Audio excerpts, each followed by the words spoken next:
Hello everyone, this is Shubham. आज हम पढ़ेंगे क्लास 10 का पहला chapter chemical reactions and equation. मेरा वीडियो बनाने का यही मकसद है कि आप लर्निंग के प्रोसेस को, स्टडी के प्रोसेस को असल मायने में समझ सके, जो आज के एजुकेशन सिस्टम में खास करके लैक करता है।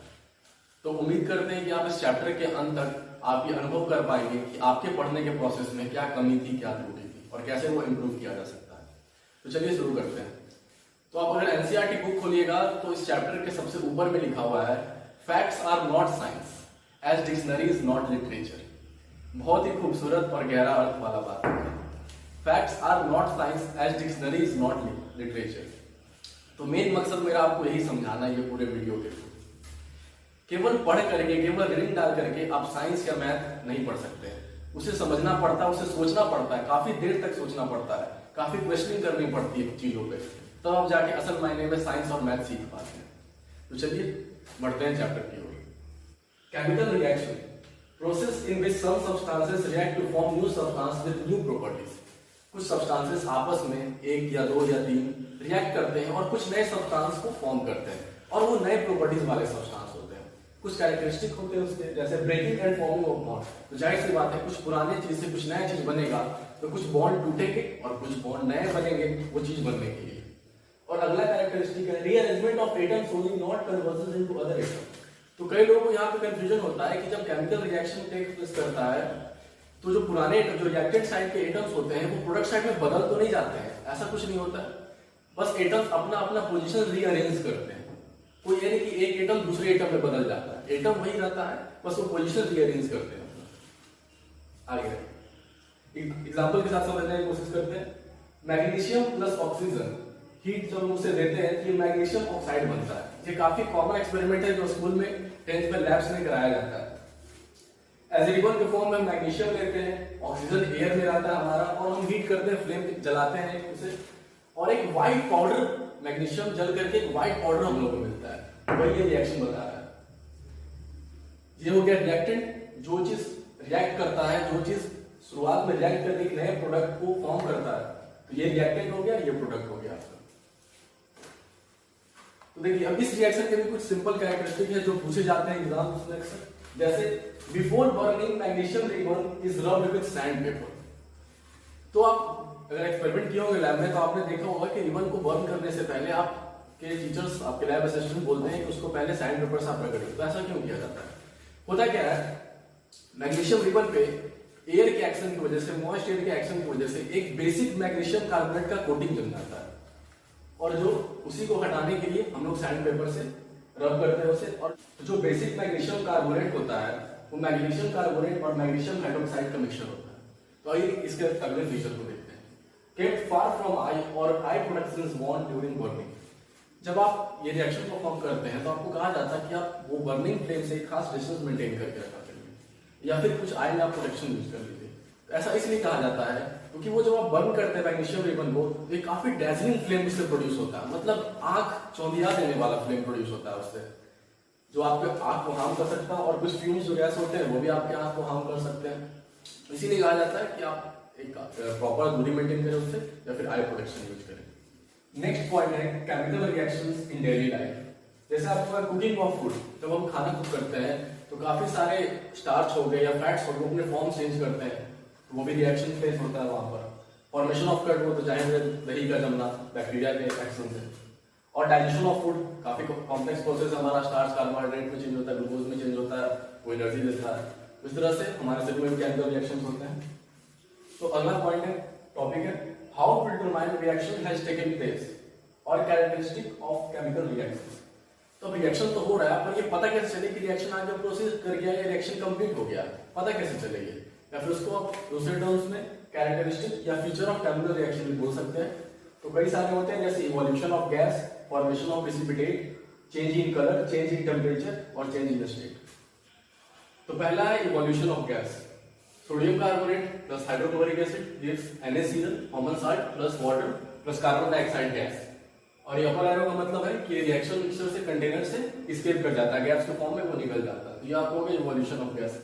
अगला पार्ट है फॉर्मेशन ऑफ प्रेसिपिटेट। तो इसमें potassium iodide plus lead nitrate gives potassium nitrate plus lead iodide. ये लीड आयोडाइड प्रेसिपिटेट हो जाता है आपका रिएक्शन मिक्सचर में और वो नीचे डिपॉजिट हो जाता है और उसका कलर येलो होता है। तो प्रेसिपिटेट आपका क्या होता है?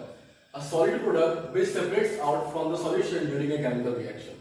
आपके रिएक्शन के समय एक कंपाउंड, एक सॉलिड प्रोडक्ट वो आपके पूरे सॉल्यूशन से अलग सेपरेट होकर के निकल आता है। उसका रीजन क्या होता है प्रेसिपिटेट होने का? रीजन केवल यही होता है कि वो जो भी कंपाउंड होता है, जैसे यहाँ पर लीड आयोडाइड है, इसका ये पूरे रिएक्शन मिक्सचर में, सॉल्यूशन में इसका सॉल्युबिलिटी बेहद कम है, तो इस वजह से ये सेपरेट आउट हो जाता है, उसमें डिसॉल्व नहीं कर पाता है, तो ये अलग प्रेसिपिटेट के फॉर्म में निकल आता है। तो अगला है आपका चेंज इन कलर। सिंपल सा रिएक्शन है, H2SO4 यानी sulphuric acid plus potassium carbonate gives potassium sulphate plus hydrogen carbonate. तो इस रिएक्टेंट का सॉल्यूशन का कलर आपका ऑरेंज होता है पोटेशियम कार्बोनेट की वजह से, और ये जब रिएक्ट करके प्रोडक्ट फॉर्म होता है तो ये सॉल्यूशन का कलर आपका ग्रीन हो जाता है हाइड्रोजन कार्बोनेट की वजह से। तो अगला है, थोड़ा इंपॉर्टेंट भी है, आपका चेंज इन टेम्परेचर। देखिए एक एग्जांपल यहाँ पे लिखा हुआ है, कैल्शियम ऑक्साइड, जिसे हम लोग लाइम या फिर क्विकलाइम भी कहते हैं, याद रखिएगा काफी जगह ये टर्म यूज होता है। लाइम या क्विकलाइम कैल्शियम ऑक्साइड को कहते हैं, plus water H2O gives calcium hydroxide और प्लस हीट, यानी हीट रिलीज हो रहा है इस रिएक्शन में। और कैल्शियम हाइड्रोक्साइड को हम लोग स्लैग्ड लाइम भी बोलते हैं, इसको भी याद रखिएगा। ये बेहद ही कॉमन एग्जांपल है, जैसे आपके घर में भी व्हाइट वॉशिंग होता होगा जिसे पोचाड़ा कहते हैं, तो उसमें ये होता है पानी में हम लोग कैल्शियम ऑक्साइड जो कि लाइम होता है वो मिलाते हैं, तो आप लोग देखते हो काफी बुलबुला पैदा होता होगा, काफी कंटेनर गर्म हो जाता होगा, और उसके बाद मतलब ये शो कर रहा है कि हीट रिलीज हो रहा है उस रिएक्शन में, और उसके बाद ये फॉर्म होता है जिसे आप व्हाइट वॉशिंग करते हैं। तो एक टाइप है एक्सोथर्मिक रिएक्शन का, तो यहीं पर दो टर्म्स आते हैं, एक्सोथर्मिक रिएक्शन और एंडोथर्मिक रिएक्शन। तो एक्सोथर्मिक क्या होता है? वो रिएक्शन जिसके होने में टेम्परेचर इंक्रीज करता है, यानी हीट रिलीज होता है, तो ऑटोमेटिकली जब हीट रिलीज होगा तो आपके रिएक्शन मिक्सचर का, रिएक्शन कंटेनर का टेम्परेचर इंक्रीज कर जाएगा हीट रिलीज होने की वजह से। दूसरा होता है एंडोथर्मिक, यानी आपको रिएक्शन कैरी आउट करने में आपको हीट देना पड़ेगा या फिर वो हीट लेगा सराउंडिंग से, तब वो जाकर के प्रोडक्ट फॉर्म करेगा। तो जाहिर सी बात है जब आप उसको हीट दीजिएगा या वो सराउंडिंग से हीट लेगा तो आपके रिएक्शन मिक्सचर का ये कंटेनर का टेम्परेचर डिक्रीज कर जाएगा, मतलब वो हीट एब्जॉर्ब करता है आगे प्रोडक्ट की तरफ प्रोसीड करने के लिए। तो एक्सोथर्मिक का एक बेहद ही कॉमन एग्जांपल है रेस्पिरेशन। हम लोग का जो रेस्पिरेशन प्रोसेस होता है जिसमें हम लोग फूड इनटेक करते हैं और वो हमारे स्टोमक में जाता है, फिर जो फूड में जो स्टार्च प्रेजेंट होता है वो एंजाइमेटिक एक्शन की वजह से वो ग्लूकोज में डिकम्पोज होता है, और वो ग्लूकोज जो होता है वो हमारे ब्लड में जो ऑक्सीजन होते हैं उससे रिएक्ट करता है और हमें एनर्जी देता है। तो वही ग्लूकोज और जो ब्लड में हमारा ऑक्सीजन जो रिएक्ट करता है, कंबाइन करता है, उससे एनर्जी रिलीज होता है और जो हमारे सारे वर्किंग का रीजन होता है। तो ये रेस्पिरेशन हो गया एक कॉमन एग्जांपल। और अगला एक है decomposition of vegetable into compost. जो वेजिटेबल खाद के अंदर यूज होता है आप लोग देखते होंगे, आप एक भी देते होंगे अपने घर के बगल में, तो वो कहते हैं वो डिकम्पोज में कन्वर्ट हो जाएगा ऑर्गेनिक सब्सटेंस में। तो होता क्या है, उस पर भी बैक्टीरिया का एक्शन होता है और वो डिकम्पोज करता है आगे, उससे भी हीट रिलीज होता है आपका। तो भी एग्जांपल आपका एक्सोथर्मिक रिएक्शन का। तो अगला एंडोथर्मिक रिएक्शन है, जैसा बताया मैंने, उसका भी एग्जांपल है आपका barium hydroxide plus NH4Cl ammonium chloride. वो हीट लेता है, ये रिएक्शन आपको प्रोसीड करने के लिए आपको हीट देना पड़ेगा या वो खुद ब खुद सराउंडिंग से वो हीट लेगा और वो बनाता है barium chloride plus ammonium hydroxide. और अगला है आपका change in state, candle wax, मोमबत्ती। मोमबत्ती को जैसे देखते हैं हम लोग जलाते हैं तो पहले वो वैक्स होता है वो लिक्विड फॉर्म में बनता है, जो ड्रॉपलेट फॉर्म में ये नीचे गिरता है, उसके बाद वो गैस फॉर्म में भी बदलता है, जो कैंडल वैक्स होता है। गैस मीन्स जो फ्लेम होता है। तो इसे आप देख सकते हैं ये चेंज इन स्टेट हो गया आपका। तो आप ये पाइएगा कि ऐसे भी रिएक्शन होते हैं जिसमें कोई जरूरी नहीं है कि ये पांचों में से केवल एक कैरेक्टरिस्टिक शो हो रहा हो, एक से ज्यादा हो सकता है। जैसे आप किस एग्जांपल में देख सकते हैं, इसमें इवोल्यूशन ऑफ गैस भी हो रहा है, गैस भी निकल रहा है और चेंज इन स्टेट भी है। तो इस तरह से एक से ज्यादा चीजें एक रिएक्शन में हो सकती है। और एक और चीज मैं बताना चाहूंगा, जो मैंने भी एब्रिविएशन यूज की है, जैसे FOP, EOG या रिएक्शन को R⁴ लिख देता हूँ, ये आप कृपया करके अपने बोर्ड एग्जाम में मत लिखिएगा, आंसर शीट में नहीं लिखिएगा। ये मैंने ईज के लिए अपने वैसे लिख दिया, पर आप पूरा फुल फॉर्म ही लिखा करें अपने कॉपी में। हाँ, तो एक और पॉइंट यहाँ ध्यान दीजिएगा, जैसे कई जगह कहीं एक्वस लिखा है, कहीं सॉलिड लिखा है, कहीं लिक्विड लिखा है, तो सॉलिड का मतलब तो आप समझ ही रहोगे, पर यह ध्यान देने वाली बात है लिक्विड और एक्वस में अंतर। एक्वस का मतलब ये होता है कि जो भी कंपाउंड है, जो भी मिक्सचर है, उसमें वाटर भी डिसॉल्व है, वाटर के साथ इसका मिक्सचर है, तो तब एक्वस होता है। और एक्वस का मतलब जानते हो, एक्वा मतलब वाटर होता है। और लिक्विड का मतलब क्या होता है? लिक्विड का मतलब होता है वो जो भी कंपाउंड है वो अपने प्योर फॉर्म में वो लिक्विड में, उसमें और कोई भी मिक्स्ड नहीं है। यहाँ पर जो कि वाटर है, पर मान लीजिए यहाँ पर कैल्शियम हाइड्रोक्साइड लिक्विड फॉर्म में आता, इसका मतलब ये होता कि पूरा का पूरा कैल्शियम हाइड्रोक्साइड ही लिक्विड फॉर्म में है, वहां पे कोई और मिक्सचर अवेलेबल नहीं है, वाटर या कुछ भी नहीं है, प्योर कैल्शियम हाइड्रोक्साइड आपका लिक्विड फॉर्म में है। इसका मतलब ये होता है कि यहाँ पे लिक्विड लिखा था, पर एक बार से इसका मतलब क्या है, ये कंपाउंड के साथ वाटर भी मिक्स्ड है। हाँ, तो एक और चीज ये हो गया, जैसे मैंने पहले बताई कि एक्सोथर्मिक रिएक्शन होता है, उसमें आपका हीट रिलीज होता है, तो आप फील करिएगा जो कंटेनर या बीकर होता है वो गर्म आप महसूस करिएगा। और एंडोथर्मिक में जो कि एब्जॉर्ब होता है, तो आप सराउंडिंग का टेम्परेचर कम महसूस करेगा, जो भी टेस्ट ट्यूब होगा या बीकर होगा उसका टेम्परेचर आप कम एब्जॉर्ब कर सकते हैं। तो अगला टॉपिक है chemical representation. So method of representing a chemical reaction with the help of symbols and formula of the substance involved in it। ठीक है, केमिकल इक्वेशन एक मेथड है जिससे हम लोग क्या करते हैं, जो भी रिएक्शन होता है, जो भी सब्सटेंस उसमें इन्वॉल्व होते हैं, उनका हम लोग सिंबॉलिक रिप्रेजेंटेशन करते हैं। जैसे एग्जांपल है यहाँ पे, zinc plus H2SO4 gives ZnSO4 plus H2। तो अगर देखिए, अगर विदाउट सिंबल लिखते तो हम लोग क्या लिखते हैं यहाँ पे, मैं यहाँ पे ऐसे लिखता जिंक लिखता, जहां पे मैं क्या लिखता, हाइड्रोजन सल्फेट लिखता, यहाँ पे क्या लिखता, जिंक सल्फेट लिखता, जहां पे फिर से हाइड्रोजन गैस लिखता। तो आप देख सकते हैं मैंने पर क्या लिखा है, इसका सिंबल्स को यूज किया है, zinc H2SO4 ZnSO4 plus H2। ये सिंबॉलिक रिप्रेजेंटेशन हो गया आपके रिएक्शन का।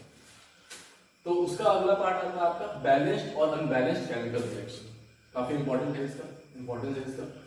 तो अनबैलेंस्ड केमिकल रिएक्शन को हम लोग स्केलेटल रिएक्शन बोलते हैं। स्केलेटल का मतलब जो कि बैलेंस्ड नहीं है, अनबैलेंस्ड रिएक्शन होता है, और बैलेंसिंग में आ जाते हैं। तो देखिए ये एग्जांपल है यहाँ पर H2 plus O2 gives H2। तो हम क्या देख रहे हैं, पहला बात तो ये जान लें, जो बैलेंसिंग का जो प्रिंसिपल होता है वो आपको होता है law of conservation of mass. पूरा काम ही इसी आधार पर होता है, क्योंकि भाई आप दोनों तरफ बैलेंस क्यों कर रहे हैं, आप यही करते हैं ना कि दोनों तरफ एटम आप बराबर करते हैं बैलेंसिंग में। तो एटम आप बराबर क्यों कर रहे हैं, क्योंकि आप जानते हैं कि matter can neither be created nor be destroyed.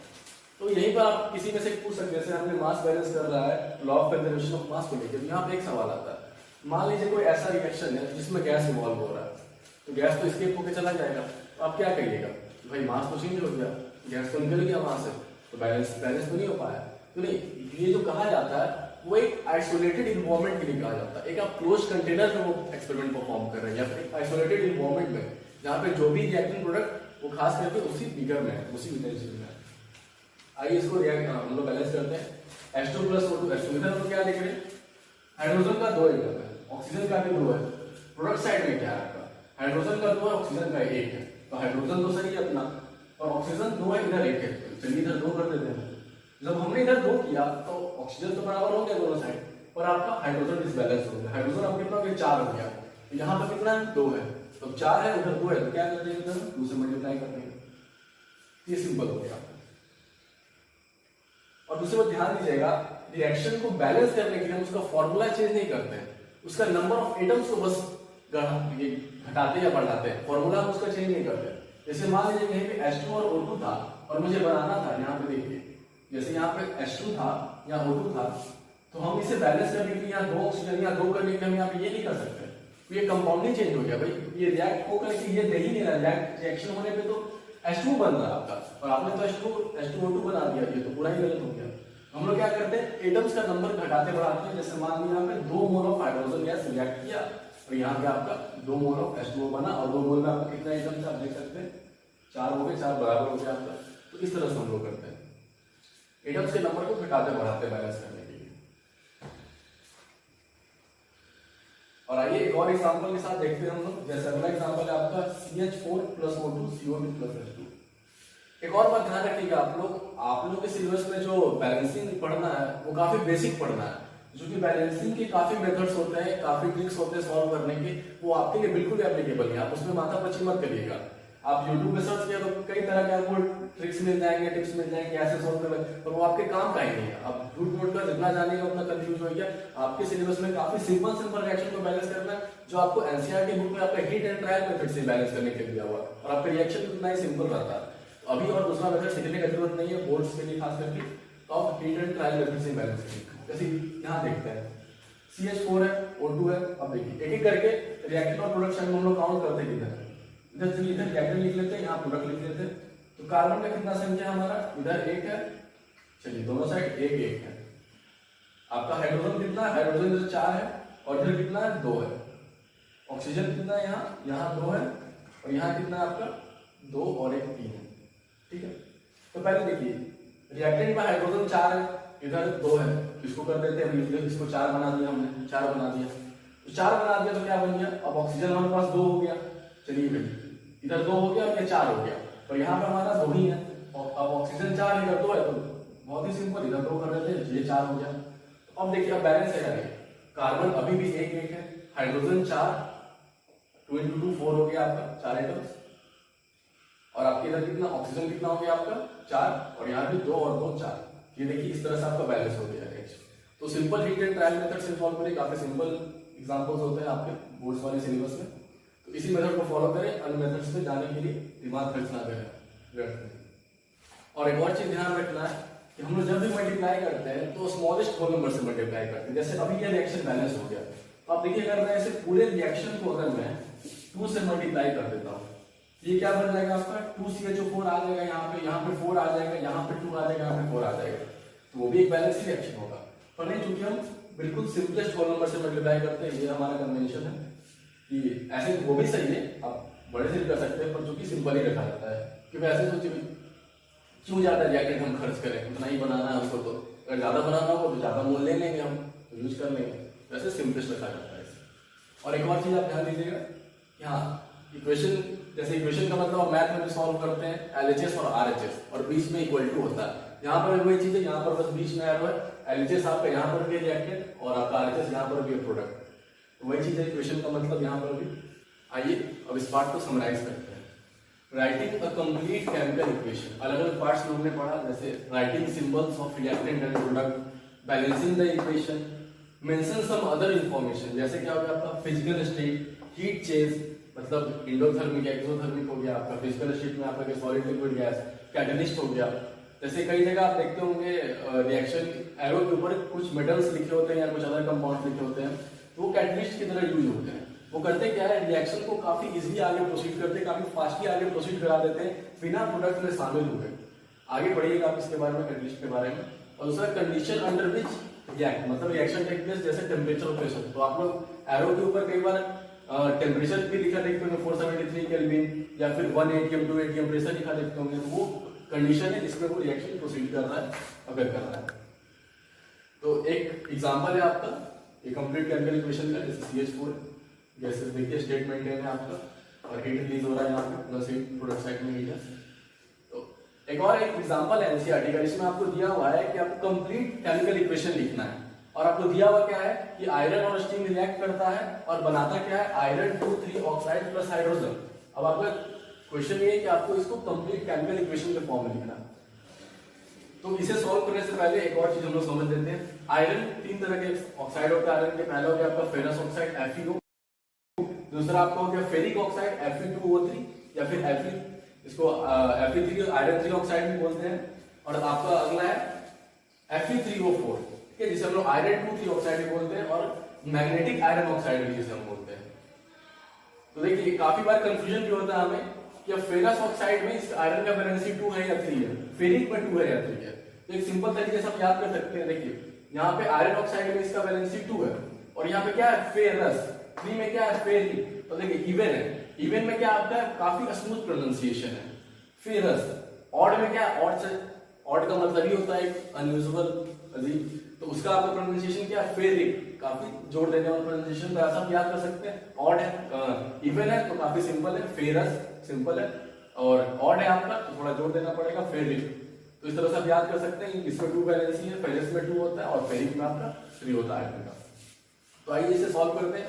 Iron plus steam, iron 3 oxide plus hydrogen. तो आयरन का आपका हो गया Fe, स्टीम मतलब वाटर है आपका, गैसेस फॉर्म में आपका H2, आयरन आपका सॉलिड फॉर्म में दिया हुआ है, H2 आपका गैस हो गया, और आयरन 3 ऑक्साइड, ठीक है, ये आपका हो जाएगा Fe3O4, ये आपका सॉलिड फॉर्म में है,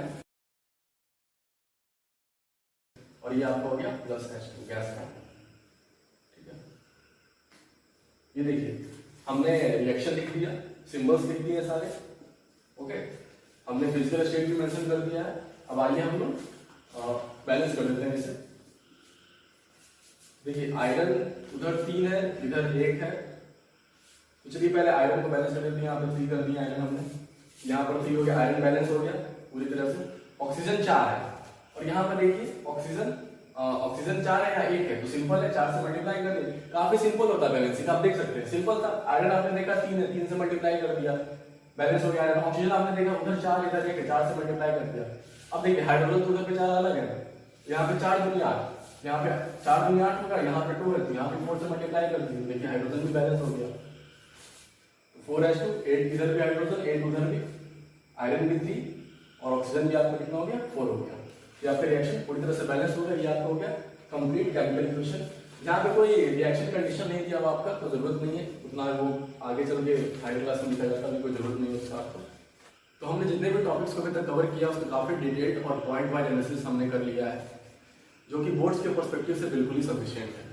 आप खुद एनसीईआरटी बुक खोले, उसका इंडेक्स क्वेश्चन या टेक्स्ट बुक क्वेश्चन आप ट्राई करें, या फिर और कोई बुक जो कि बोर्ड से रिलेटेड हो जिसे आप सॉल्व करते हैं उसे ट्राई करें। बहुत ही कम उम्मीद है कि आपको कोई प्रॉब्लम आएगा, अगर फिर भी प्रॉब्लम आती है तो आप कमेंट बॉक्स में मेंशन करें, मैं आपकी प्रॉब्लम को नेक्स्ट वीडियोस में जरूर कवर कर दूंगा। क्योंकि आपने देखा ये पहला चैप्टर था 10th का केमिस्ट्री का, ये बहुत ही सिंपल चैप्टर है, फिर भी आप देख सकते हैं कि सिंपल चैप्टर में कई सारी ऐसे बातें थे जो कि सोचने लायक थी, जो कि आमतौर पर हम लोग इग्नोर करके आगे बढ़ जाते हैं। जैसे लिक्विड और एक्वस वाला वो डिफरेंस हो गया, और जैसे एक एनसीईआरटी का एग्जांपल था जो मैंने दिया था कि वेजिटेबल जो कंपोस्ट में फॉर्म होता है वो एक्सोथर्मिक रिएक्शन है, तो हम लोग एग्जांपल पढ़ लेते हैं कि चलिए भाई वेजिटेबल जो कंपोस्ट में बदल गया। ये हम लोग इमेजिन नहीं करते कि हाँ भाई कैसे एक्सोथर्मिक रिएक्शन है, कैसे उसमें एनर्जी चेंजेस हो रहे हैं, क्या क्या ट्रांसफॉर्मेशन हो रहा है उसमें। बस रिएक्शन पढ़ते हैं, बस रीड करते हैं, जैसे कैसे मैंने पहले बताया था कि as facts are not science, as dictionary is not a literature. वही वाली बात है, फैक्ट समझ कर लोग पढ़ लेते हैं पर उस पर सोचते नहीं है। वो law of conservation of mass का आइसोलेटेड एनवायरनमेंट या क्लोज फिगर वाला चीज जो हो गया, जो ध्यान रखने लायक बात है। तो इस तरह कई सारी चीजें होती हैं जो इसमें जिन पे हमें सोचना चाहिए पर उन्हें हम ध्यान नहीं देते, इग्नोर कर देते हैं। उसी तरह से जब मैं इस चैप्टर के आगे वाले टॉपिक्स को मैं कवर करूंगा नेक्स्ट पार्ट की वीडियो में, तो उसमें भी हमें कई सारे इंपॉर्टेंट इसी तरह की चीजों को मैं इंक्लूड करूंगा जिसे हमें ध्यान रखना चाहिए, उन पर सोचना चाहिए और वही काम भी आती है। तो अगर ये वीडियो आपकी यूजफुल साबित हुई तो आप इसे ज़्यादा से ज़्यादा शेयर करें, वीडियोस को लाइक करें और चैनल को सब्सक्राइब करें। और चूंकि ये नया चैनल है तो प्लीज़ सपोर्ट बनाए रखें ताकि मैं इसी तरह से आगे आपके लिए यूजफुल कंटेंट लाता रह सकूँ। तो चलिए फिर मिलते हैं दोस्तों अगले वीडियो में।